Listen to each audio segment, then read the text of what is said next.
être les victimes. Alors que tous les Français pensent que les hommes politiques, ce qu'ils veulent, c'est durer, c'est rester à leur place, c'est profiter des privilèges.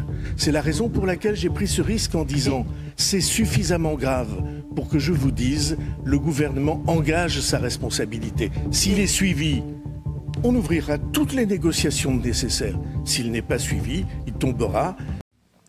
Bonjour à tous, bienvenue. J'espère que vous avez très bien entendu ce message de la part du Premier ministre François Bayrou. Le message est très clair, très limpide et nul besoin d'aller très loin dans les analyses à ce niveau. Donc avant de continuer, je vais me donner la permission ici de vous donner quelques éléments plus importants en termes d'impact de ce message-là dans le domaine qui me concerne et pour lequel j'aimerais vous apporter certaines informations clés. Aujourd'hui, à l'heure actuelle, je pense que j'en ai déjà fait écho, mais je ne fais pas souvent cet étalage de ce plan-là, de cet aspect-là sur le marché de l'emploi, notamment avec l'intelligence artificielle, les technologies, le numérique et tout le reste. C'est-à-dire quoi? C'est-à-dire que vous le savez déjà, donc cette situation qui revient concernant la dette française, le fait que la France était quasiment, est dans un gouffre financier énorme. Je ne vais pas rappeler les chiffres de la dette, plus de 3500 milliards de dollars. Quasiment, l'État français aujourd'hui n'arrive plus à se gérer, à s'administrer. Bon, là, c'est vraiment l'état de la situation. On ne va pas trop entrer là-dessus, mais ce qui m'intéresse ici particulièrement, c'est les conséquences. Les conséquences au niveau de l'emploi, au niveau du chômage. Quand je regarde déjà le domaine de la technologie, le domaine de l'informatique, le domaine du numérique, tous les métiers aujourd'hui sont en train de converger vers l'adoption des solutions d'intelligence artificielle, vers l'IA générale. Et plus on en avance à ce niveau-là, et plus il devient difficile de plus en plus de trouver des profils compétents, les profils formés et les profils disposés à se lancer au sein de ces secteurs d'activité. Donc les entreprises font quoi? Puisque nous vivons dans un monde globalisé, dans un schéma global, vont à l'étranger chercher les profils, les ingénieurs ou tout simplement les personnes compétentes qui disposent de ces compétences-là. Mais ramener maintenant cet état de fait à la situation française dans laquelle, avec la dette colossale, les ministres, les députés, les hommes politiques qui sont dans une forme d'entrisme en fait. Évidemment, ils sont là pour entretenir leur quotidien, leur carrière et également la carrière de leurs enfants, etc. Et vous autres, vous Français, en tout cas celles et ceux qui vivent en France dans tous les cas, mais prioritairement les Français, vous êtes les victimes. Donc, quand il dit, par exemple, qui vont être les victimes, c'est tout simple. Ce sont les Français qui vont être les victimes. Et par conséquent, bien sûr, tous ceux qui vivent en France, de toute façon. Parce que le système repose évidemment sur le fait qu'on achète la paix sociale depuis plus de 40 ans. L'ensemble des gouvernements successifs, gauche, droite, y compris, etc., tout le reste, ont toujours fonctionné de cette façon-là. Je ne vois pas pourquoi d'aussitôt ça changerait. Sinon, à part qu'il y aurait potentiellement une situation encore de révolution tout simplement. Mais à l'heure actuelle, en l'état, je peux vous garantir qu'on fonctionnera toujours de la même manière. Quand je parlais de cette situation-là, je voudrais bien sûr mettre en lumière au fait que les entreprises, les grandes entreprises, et même les entreprises françaises, de toute façon, toute entreprise qui fait un tout petit peu de bénéfices en France comprend tout simplement il vaudrait mieux se barrer fiscalement de ce pays, ça a toujours été le cas, d'optimiser fiscalement ses bénéfices. Et avec les nouvelles technologies, et l'IA en particulier, et la situation française, et les conséquences évidemment que nous avons de la non-formation, de l'incompétence de nos politiques, d'accord, de la faiblesse du niveau de l'éducation scolaire, les jeunes aujourd'hui qui ne veulent plus aller dans des disciplines difficiles, de sciences dures pour avoir de la matière scientifique pour après occuper des emplois hautement qualifiés qui aujourd'hui sont donnés aux ingénieurs chinois, indiens, américains et tout le reste ou à l'étranger. La personne qui vit en France ou le citoyen français va se voir de plus en plus être dans une situation très difficile. Très difficile. Pour l'emploi où France Travail, aujourd'hui, va avoir de plus en plus des personnes nouvelles dans leur fichier. Et moi, je suis là pour vous alerter sur ce niveau-là, sur le fait que vous devez vous former à l'intelligence artificielle.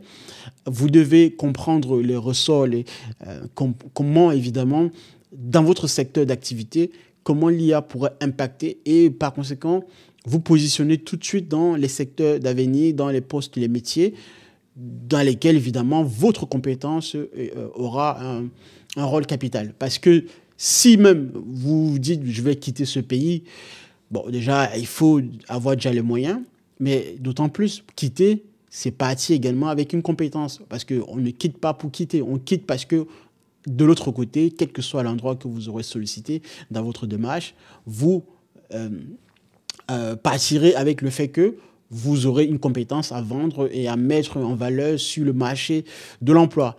Et voilà vraiment, véritablement, ce que vous devriez faire comme action. Moi, je suis ici, en fait, pour vous donner quelques pistes de réflexion et quelques solutions. Même si vous restez en France, avec l'état de la situation française, aujourd'hui, vous pouvez occuper dans les postes en informatique, surtout même d'ailleurs avec le cloud, les connexions à distance et tout le reste, avoir des emplois en full remote, c'est bien possible, mais d'autant plus, évidemment, avoir une compétence très très rare, surtout dans l'IA. Et moi, je pourrais vous accompagner, vous donner véritablement, pour celles et ceux qui voudraient aller plus loin, vous demanderez juste en commentaire, je pourrais vous donner des plans de formation clairement sur les niveaux auxquels il faudrait y avoir accès pour être qualifié et quelqu'un de hautement compétente, voilà, sur un métier, sur un poste basé autour des technologies nouvelles, l'IA en particulier, mais pas que l'IA, hein, bien sûr, le cloud et bien d'autres secteurs d'activité, la data et tout le reste. Donc, prenez-en tout de suite les mesures adéquates parce que l'état de la situation financière française ne va pas s'améliorer.